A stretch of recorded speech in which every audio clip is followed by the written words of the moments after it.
Problem based learning, model pembelajaran yang menekankan pada proses pembelajaran jangka panjang. Siswa terlibat secara langsung dengan berbagai isu dan persoalan kehidupan.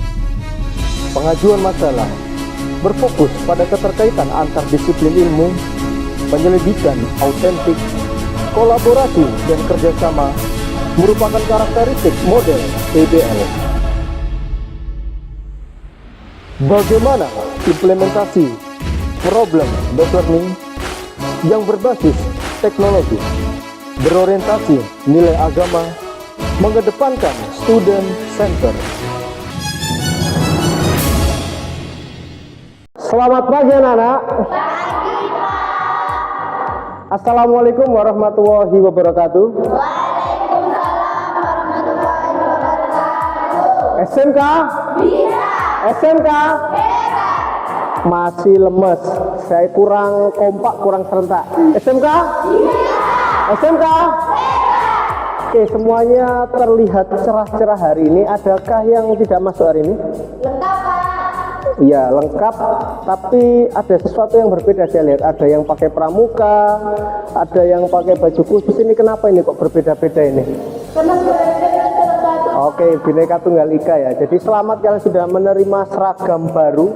Khususnya ini adalah baju kebanggaan kalian, baju kebanggaan sekolah ini.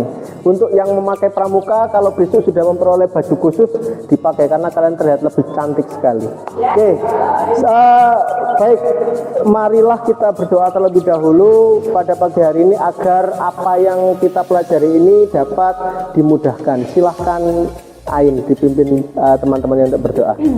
Di tempat duduk siap, Bra.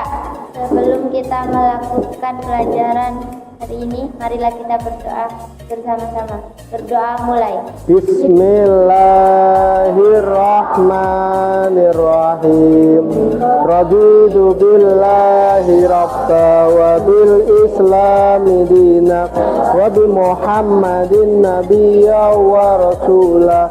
Rabbi zidni ilma warzuqni fahman.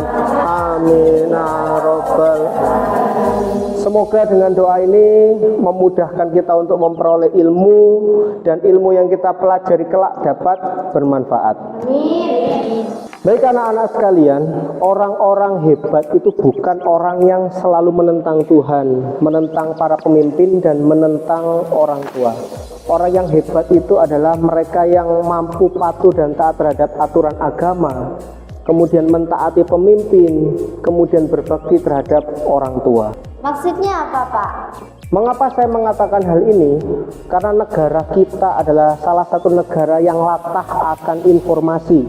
Sulit membedakan mana berita yang hoax dan mana yang fakta. Kenapa, Pak, bisa terjadi seperti itu? Karena banyak sekali orang-orang yang menuhankan pikirannya sendiri dan tidak menggunakan dua pedoman manusia. Ada yang tahu enggak pedoman itu? Saya, Pak. Al-Quran dan hadis ya, Pak? Tepat sekali, Al-Quran dan hadis. Saya mau tahu kalimat apa kira-kira yang sering diucapkan oleh mantan kalian dulu mungkin? Kaulah tak bisa di mentakban kau. Waduh, could you translate into Indonesian? Hah? Maksudnya, Pak? Nah, itu yang saya rasakan. Jadi, kalau saya tidak paham bahasa kalian, itu sakitnya itu di sini. Ya. Hehehe. Mantan saya dulu bilang, Pak, aku tidak bisa hidup tanpamu. Dan kamu percaya mantan kamu bilang seperti itu? Enggak lah, Pak, buktinya dia hidup sampai sekarang, malah udah nikah, Pak. Pengen saya culik anaknya, Pak. Ya Allah, ternyata kasihan sekali teman kita satu ini. Mengheningkan cipta mulai. Ya Allah, teganya Pak Dani. Jadi anak-anak, kuncinya itu, jadi seperti pesan Pak Jokowi, kita harus senantiasa sabar. Satu-satunya makhluk yang tidak pernah berdusta adalah Rasulullah. Oleh karena itu tindakan dan perilaku lenyah itulah yang harus benar-benar kita pelajari melalui hadis Nabi. Jadi Rasulullah bersabda, barang siapa mentaatiku maka sama saja mentaati Allah. Dan barang siapa mendurhakai Rasulullah atau mendurhakaiku maka sama saja ia telah mendurhakai Allah. Dan begitu pula barang siapa mentaati seorang pemimpin, maka ia sama seperti mentaati Allah. Dan barang siapa mendurhakai pemimpin, sama saja ia telah mendurhakai Allah. Itu pesan Nabi, hadis riwayat Muslim. Pak, maaf. Jadi kita harus bagaimana, Pak? Jadi anak-anak, sudah beberapa bulan atau bahkan beberapa tahun sebelum ini ya, pemerintah itu sudah menganjurkan vaksin. Dan itu sudah diatur oleh pemerintah, tapi banyak sekali yang masih belum vaksin. Saya mau tanya, kira-kira siapa ya di sini yang belum vaksin? Baik, lantas siapa sekarang yang sudah vaksin? Oke, bagus, lebih banyak yang sudah vaksin. Saya mau tanya, kira-kira Feby, kenapa kamu kok belum vaksin, Feby? Takut Pak, banyak yang meninggal setelah vaksin Pak. Sudah dipastikan kalau itu hoax atau fakta? Belum Pak, tapi rame Pak di sosmed. Apa yang rame itu selalu benar? Kira-kira saya mau tanya, apa yang kalian baca ketika kalian setelah takbir dalam sholat? Pak, Ya, Al-Fatihah Pak. baik, benar. Jadi Al-Fatihah, 2 ayat terakhir yaitu tunjukilah kami jalan yang lurus, bukan jalan orang-orang yang engkau murkai dan bukan pula jalan orang yang sesat. Jadi itu termasuk doa yang kalian panjatkan saat sholat. Masa kalian lebih percaya orang-orang gabut yang membuat sensasi yang belum tentu benar daripada kalian harus mempercayai seorang pemimpin? Iya juga ya Pak, kenapa saya baru sadar? Karena kalian lebih suka lihat TikTok yang sekarang ini viral rambut cepmek daripada kalian membaca Al-Quran, membaca hadis, membaca buku atau membaca artikel. Sekarang sampai di sini sekarang paham ya? Iya Pak, tapi sulit merubah kebiasaan. Kalian tahu kenapa virus corona itu sampai sekarang masih terus ada? Karena terus bermutasi Pak. Benar, jadi virus saja bisa bertahan itu karena dia bisa bermutasi dan bisa survive. Masa kalian kalah dengan virus sehingga kalian tidak mau kebiasaan kalian itu berubah menjadi yang lebih baik? Ya Pak, bismillah, perlahan pasti kami akan lebih suka membaca. Ingat anak-anak, jadi madrasah pertama untuk anak-anak kalian kelak, untuk keluarga kelak itu adalah seorang ibu. Maka jadilah kalian adalah ibu yang dikaruniai kemuliaan, berpengetahuan yang luas. Agar apa? Agar anak-anak kalian ke depannya itu menjadi seorang pemimpin yang hebat, pemimpin yang adil, pemimpin yang jujur, tidak korupsi, ya. Dan menjadi peneliti, karena peneliti itu yang merubah sesuatu yang awalnya saja itu tidak bermanfaat atau bahkan merugikan seperti virus, sekarang itu bisa dirubah menjadi sesuatu yang bermanfaat. Contohnya apa Pak? Contohnya ya virus, karena virus itu yang awalnya menjadi penyakit, bahkan sekarang itu bisa dijadikan sesuatu yang bermanfaat. Virus bukannya selalu merugikan ya Pak? Apakah benar demikian? Jadi virus itu selalu merugikan? Tidak juga Pak, setahu saya vaksin juga berasal dari virus yang dilemahkan. Jadi virus itu kayak anggota DPR ya Pak. Loh, kok iso? Tidak semuanya buruk Pak, ada juga yang baik dan bermanfaat. Karena yang buruk biasanya oknum Pak. Oh, yang buruk itu oknum. Berbicara soal oknum, kemarin itu saya jadi teringat kasus pornografi kebaya merah yang sempat ditangkap. Saya hanya banyak baca beritanya saja. Saya tidak download videonya kok.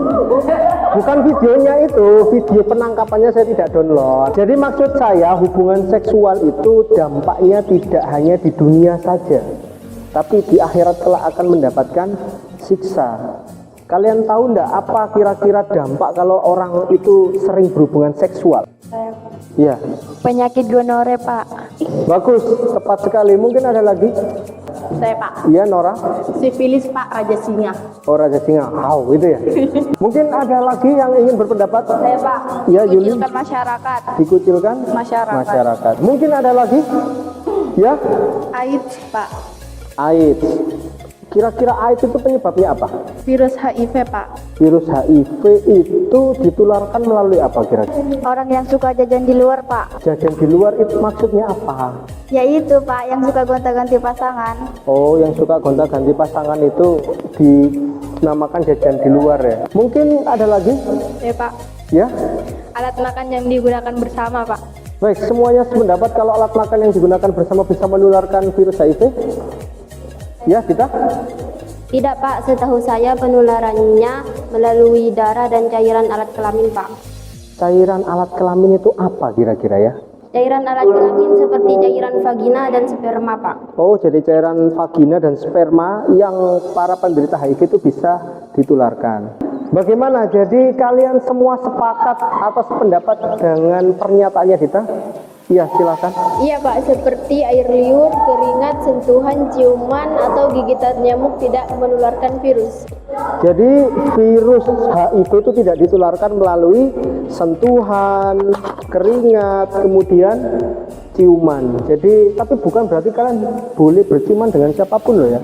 Itu tidak boleh karena kita mempunyai norma agama dan norma sosial yang itu harus kalian pegang teguh di sana. Jadi sungguh kuasa Allah itu menciptakan segala sesuatu pasti ada manfaatnya, dan biasanya manusia yang terkena dampak dari perbuatan jahat atau perbuatan jelek mereka itu pasti akan merasakan azab. Karena Allah pernah berfirman bahwasanya jika engkau selalu atau pandai bersyukur maka nikmatnya niscaya akan ditambah, dan barang siapa kufur nikmat maka azabnya pasti akan pedih. Kalau kalian dikaruniai kesehatan maka jaga kesehatan itu, jangan suka tadi seperti kata Novita jajan di luar, kemudian berhubungan seksual ataupun yang lain, karena itu dampaknya kalian sendiri yang merasakan. Kita tetap masih berada pada topik virus. Seperti minggu lalu kita juga berbicara soal virus.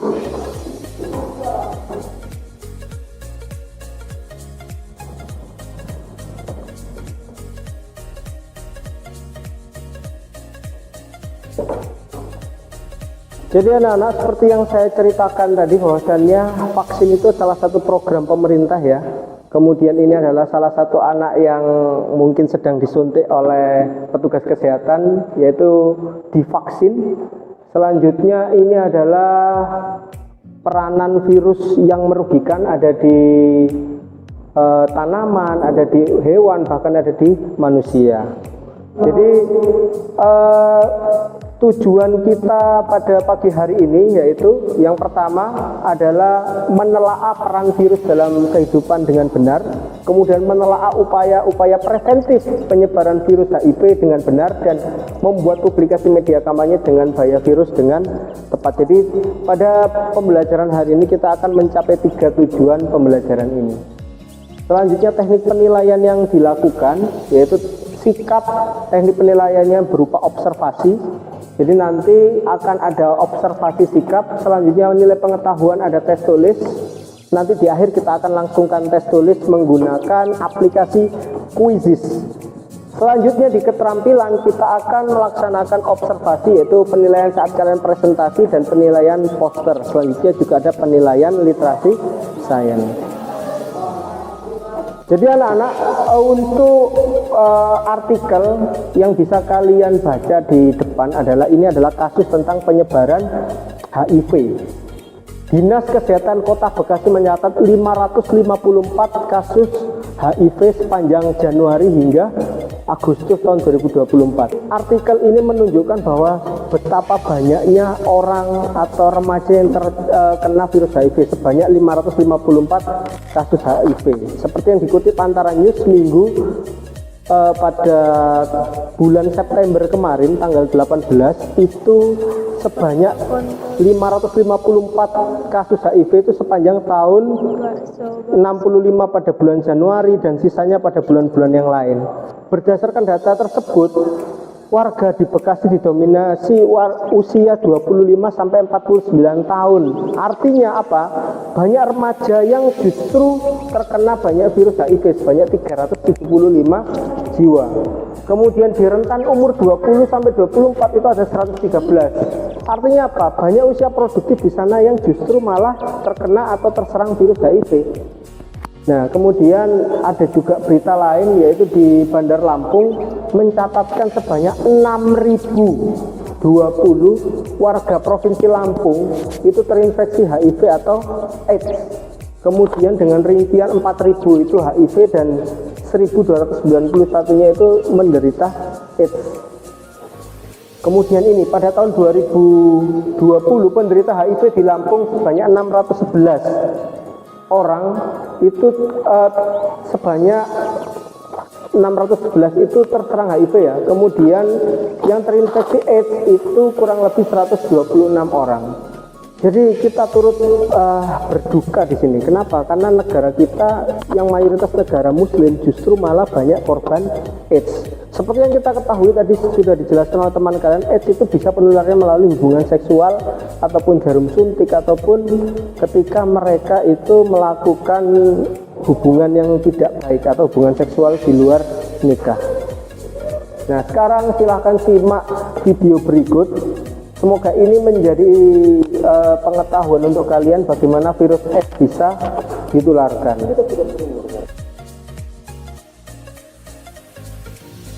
HIV bekerja dengan melemahkan sistem kekebalan tubuh.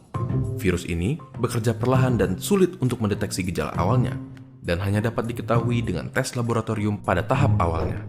Semula, gejala yang hanya berupa demam, keringat malam, sariawan, dan dapat dibilang seperti gejala flu, merupakan fase pertama dari infeksi HIV. Pada fase kedua, virus berkembang biak secara perlahan tanpa memberikan gejala sama sekali. Rata-rata infeksi HIV berkembang menjadi AIDS, Acquired Immunodeficiency Syndrome, yaitu fase ketiga di mana kekebalan tubuh sangatlah lemah sehingga kuman yang ada di sekitar kita dapat dengan mudah masuk ke tubuh tanpa perlawanan yang berarti. AIDS rata-rata terjadi setelah 10 tahun terinfeksi HIV. Lalu, apa yang bisa kita lakukan untuk mengatasinya? Obat antiretroviral sebagai pengobatan HIV tidak menyembuhkan penderita, namun mencegah pertumbuhan virus dalam tubuh. Dengan terkontrolnya jumlah virus, maka sistem kekebalan tubuh akan terlindungi dan menghindari perkembangan HIV menjadi AIDS. Sejak adanya obat ini, harapan hidup penderita HIV dapat menjadi sama dengan orang normal jika mereka terdiagnosis tepat waktu, serta mengikuti pengobatan dan kontrol yang teratur. Salah satu contoh pasien HIV yang terkenal adalah Magic Johnson, pemain basket asal Amerika Serikat. Dia mengaku terjangkit HIV pada tahun 1991. 27 tahun berlalu sampai sekarang, ia masih giat menjadi aktivis HIV dan apakah kalian tahu? Dia tidak mempunyai keluhan medis. Mengapa bisa? Dia mengkonsumsi obatnya secara teratur. Sebagai tambahan, pasangan yang positif HIV tidak langsung ditakdirkan untuk mempunyai anak dengan HIV juga. Hal ini dihasilkan dari pengobatan yang membuat jumlah virus cukup rendah untuk tidak menginfeksi janin. Pada proses kelahiran, ibu akan menjalani kelahiran secara bedah sesar sehingga menghindari kontak dengan darah ibu. Setelah itu, bayi yang baru lahir akan diberikan antiretroviral therapy untuk mencegah kemungkinan virus yang masuk saat kelahiran. Hasilnya, dalam situasi seperti ini, kesempatan bayi untuk tertular HIV dari orang tuanya diperkirakan kurang dari 1 dari 100. Memang kesetiaan berobat adalah kunci untuk menghindari perkembangan infeksi HIV menjadi AIDS. Tetapi, stigma sosial yang ada menghalangi keberanian penderita untuk datang berobat rutin. Mungkin hal ini dapat diubah dari masing-masing diri kita sendiri. Memberikan dukungan dapat merubah begitu banyak kehidupan para penderita HIV untuk berani berobat dan menjalani hidup yang lebih baik. Setelah mendengar ini, apakah menurut kalian ada harapan untuk melawan HIV? Ayo kita sama-sama memberi dukungan kepada saudara-saudara kita yang sedang berjuang. Baiklah anak-anak, setelah kalian mengamati video di depan, kira-kira masalah yang mungkin bisa kita kemukakan yaitu bagaimana peranan virus dalam kehidupan. Selanjutnya, dari artikel yang sudah saya paparkan tadi atau saya tayangkan, mengapa penderita HIV itu paling banyak pada usia produktif dan apa penyebabnya. Kemudian, bagaimana upaya untuk agar kita terhindar dari virus HIV tersebut. Jadi selanjutnya kita akan membentuk kelompok seperti biasanya untuk kita diskusikan permasalahan yang sudah saya sebutkan di awal. Jadi pembagian kelompoknya untuk kelompok 1, kemudian kelompok 2, kelompok 3, dan kelompok 4. Silahkan membentuk kelompok seperti biasanya. Bangkunya ditata, kemudian barang bawaannya dibawa. Oke, saya beri waktu kurang lebih 2 menit untuk membuat kelompok, dipersilahkan.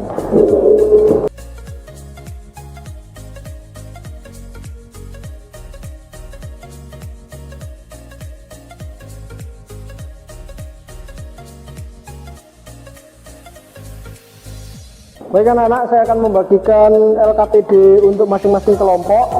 Silakan dicermati terlebih dahulu. Nanti kalian akan menerima 3 halaman atau 3 lembar untuk masing-masing kelompok.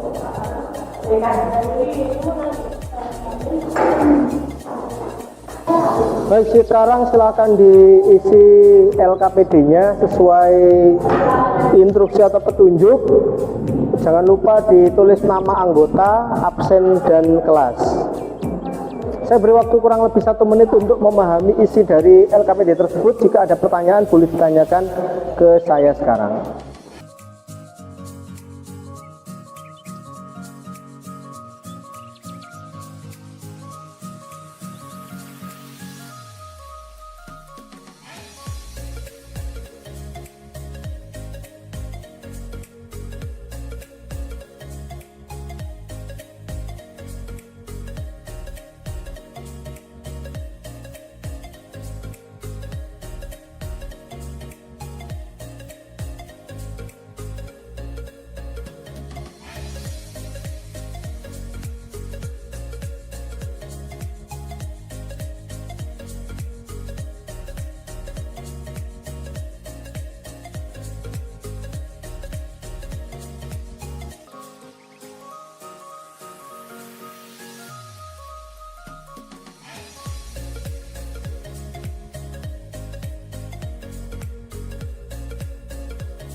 Oke, baik anak-anak, karena waktu diskusi sudah selesai, silakan perwakilan dari masing-masing kelompok untuk mengumpulkan LKPD ke depan.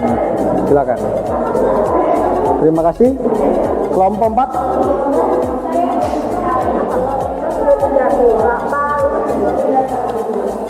Diurutkan. Ya.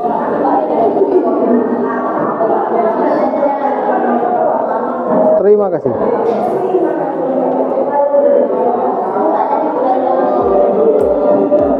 Baik anak-anak, selanjutnya kita akan mulai presentasi dimulai dari kelompok 1 terlebih dahulu. Sudah siap kelompok 1? Silakan kelompok 2, 3, dan 4 didengarkan. Nanti jika ada pertanyaan boleh menanggapi di akhir presentasi. Silakan kelompok 1 maju ke depan.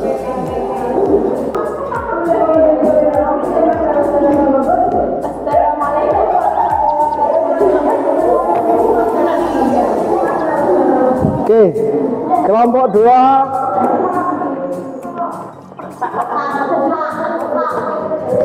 Baik, kelompok 2 terlihat Baik, kelompok 2 terlihat sangat bersemangat. Kita lihat apakah presentasi mereka sesemangat mereka. Baiklah, kelompok 2 akan mempresentasikan hasil diskusi mereka. Silakan didengarkan. Assalamualaikum warahmatullahi wabarakatuh. Waalaikumsalam. Kami dari kelompok 2 akan mempresentasikan hasil diskusi kami. Perkenalkan, nama saya Yuliana Nuralia. Saya Fida Pradita. Nyati. Oke, didengarkan semua. Silakan. Saya akan menjawab pertanyaan nomor 1. Di link saya scan link pertama tentang video upaya melawan HIV atau AIDS. Link kedua tentang video meningkatkan kasus HIV di Bekasi. Saya akan menjawab pertanyaan kedua. Permasalahan yang saya temukan setelah menonton video dan membaca artikel berita di atas, yaitu bagaimana peranan virus dalam kehidupan, mengapa penderita HIV paling banyak pada usia produktif, apa penyebabnya, dan bagaimana upaya terhindar dari virus HIV. Berikutnya saya akan menjawab pertanyaan selanjutnya tentang peranan menguntungkan dari virus. Virus dapat dimanfaatkan dalam pembuatan vaksin. Digunakan dalam pembuatan rekayasa genetika, misalnya untuk terapi gen. Berikutnya saya akan menjawab pertanyaan selanjutnya tentang peranan merugikan dari virus. Influenza virus menyebabkan penyakit flu. Rabies virus menyebabkan penyakit rabies. Mumps virus menyebabkan penyakit gondong. H5N1 virus menyebabkan penyakit flu burung. H1N1 virus menyebabkan penyakit flu babi.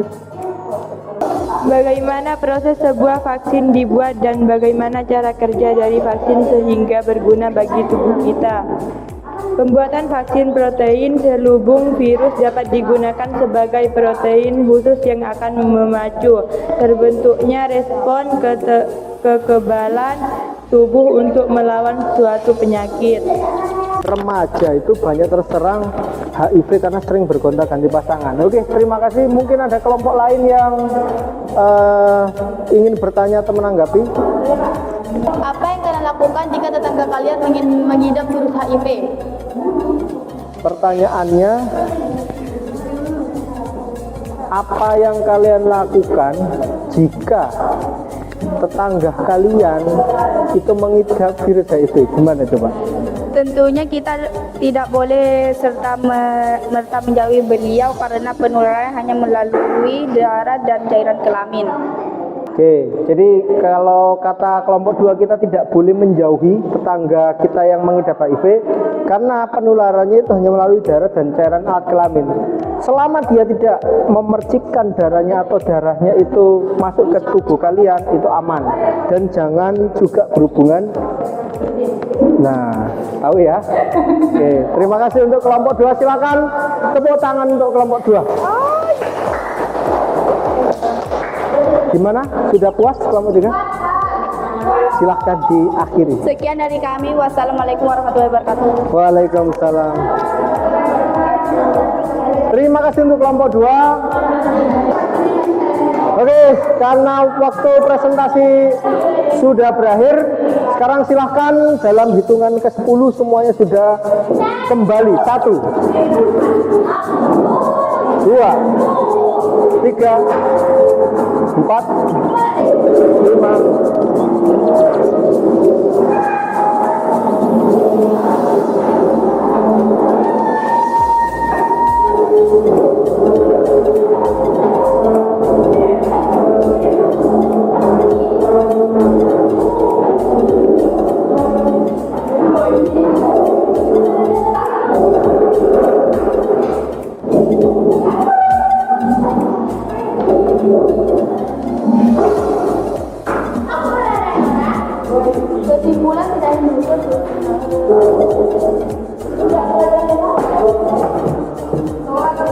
Ya.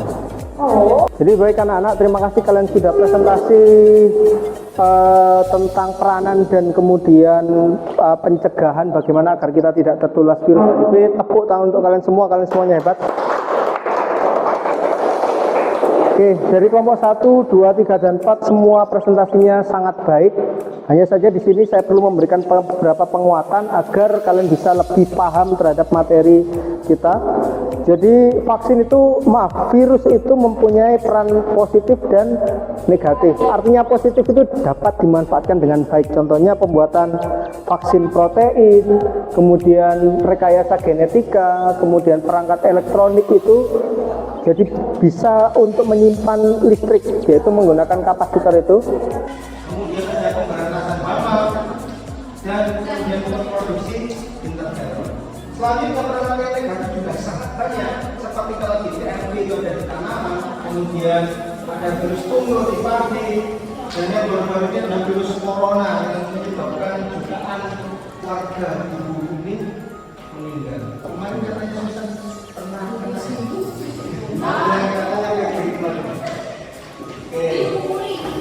Kemudian yang penyakit hewan juga ada, seperti kemarin ada H1N1 atau virus flu burung. Jadi burungnya mungkin bersih tidak, burungnya mati. Jadi burungnya tiba-tiba mati dan itu merupakan banyak sekali permasalahan. Kemudian di manusia lagi juga kemudian agar kita tidak tertular AIDS, yang perlu kita lakukan adalah seperti ini. Kita jangan buang seks. Karena buang seks itu hanya boleh dilakukan dengan kasih minum sendiri semati. Betul. Kemudian transfusi darah itu juga perlu hati-hati. Tapi kalau di PMI kita biasanya pasti akan dicek terlebih dahulu sebelum menurut darah. Kemudian diberi jalur suntik orang yang terinfeksi AIDS. Moto kita adalah jauhi penyakitnya, bukan orang. Jadi kalau belum menjauhi penyakitnya, tapi jangan orang yang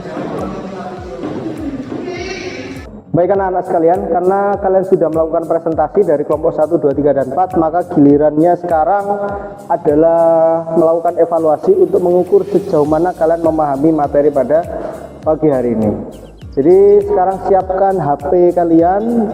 Selanjutnya silahkan di-scan tayangan LCD yang ada di depan. Di situ nanti sudah akan terhubung ke Quizzes atau aplikasi untuk kalian mengerjakan post-test. Silakan di-scan semua.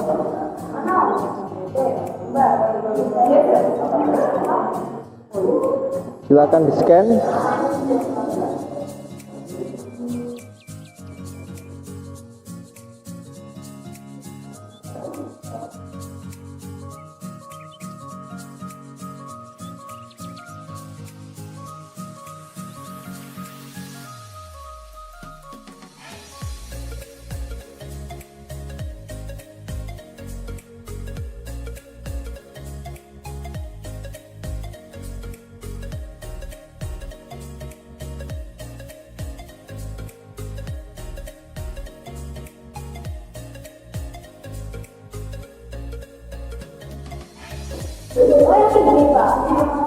Nah itu, silakan dimasukkan nama kalian. Jadi silahkan dimasukkan nama kalian, kemudian nama lengkap ya.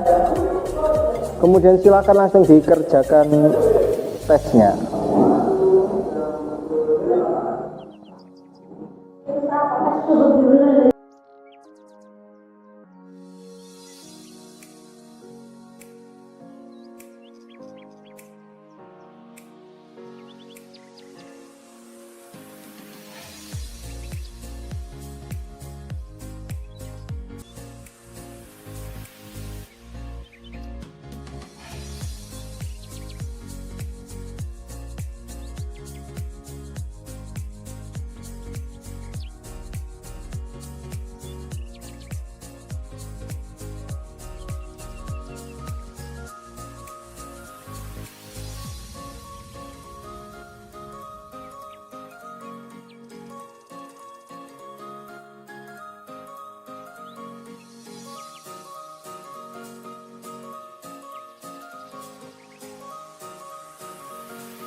Baik anak-anak sekalian, waktu mengerjakan telah usai.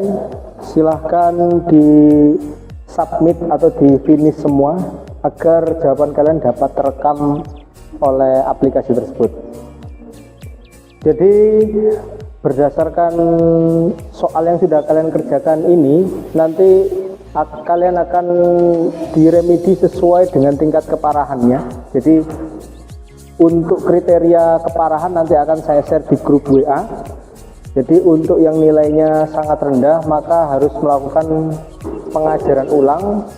Kemudian tapi jika nilai kalian tidak terlalu parah maka kalian cukup remedi. Dan untuk nilai yang sudah di atas KKM maka kalian berhak untuk mengikuti jadi kalian yang nilainya di atas KKM kalian berhak untuk mengikuti pengayaan. Kemudian setelah melakukan evaluasi ini, berikutnya kita akan melakukan refleksi, dan refleksi ini sudah saya kirimkan di grup WA kalian. Silahkan nanti diisi berupa Google Form. Jadi tinggal dicentang saja ya atau tidak dari nomor 1 sampai dengan 5. Refleksi ini berguna agar pertemuan selanjutnya ini bisa menjadi lebih baik. Selanjutnya di kesimpulan saya minta mungkin perwakilan dari kalian yang bisa membacakan kesimpulan. Silakan Ain. Tidak hanya merugikan, virus mempunyai beberapa manfaat, yaitu virus dapat dijadikan vaksin. Bagus sekali, jadi tidak hanya merugikan, virus itu bisa dijadikan vaksin. Berikutnya, siapa yang mungkin bisa melengkapi untuk kesimpulan pada pagi hari ini? Saya, Pak. Silahkan. Beberapa upaya preventif untuk menghindari virus HIV yaitu dengan tidak menggunakan jarum suntik bekas, setia terhadap pasangan, dan tidak jajan atau melakukan hubungan seksual dengan orang lain. Bagus sekali. Tepuk tangan untuk Ain dan Agni. Selanjutnya karena tujuan kita belajar agar kita mendapatkan sesuatu yang bermakna, saya minta mungkin perwakilan untuk menyampaikan pembelajaran bermakna kita pada pagi hari ini. Silahkan. Allah memberi penyakit kandang kala bisa berupa teguran agar manusia tidak melakukan perbuatan zalim, seperti para PSK yang terkena AIDS. Terima kasih untuk Nora. Selanjutnya silahkan. Saya. Ya. Tetap menjaga sistem imun dan makanan sehat serta olahraga, Pak. Baik, terima kasih Yuli telah menyampaikan pelajaran bermakna pada pagi hari ini. Jadi anak-anak sekalian, itulah pelajaran kita pada pagi hari ini. Semoga apa yang kita peroleh dapat bermanfaat. Selanjutnya saya minta Yuli silakan dipimpin temannya untuk berdoa. Di tempat duduk, siap, gerak. Doa akhir pelajaran dimulai. Bismillahirrahmanirrahim. Subhanakallahumma wa bihamdika asyhadu an la ilaha illa anta astaghfiruka wa atubu ilaihi. Terima kasih atas kesempatan hari ini. Semoga kita senantiasa disehatkan, dijauhkan segala penyakit, dan yang terpenting semoga apa yang kita pelajari hari ini bermanfaat. Saya akhiri. Wassalamualaikum warahmatullahi wabarakatuh. Waalaikumsalam warahmatullahi wabarakatuh. Oke, SMK? Bisa. SMK? Tepuk tangan untuk kita semua.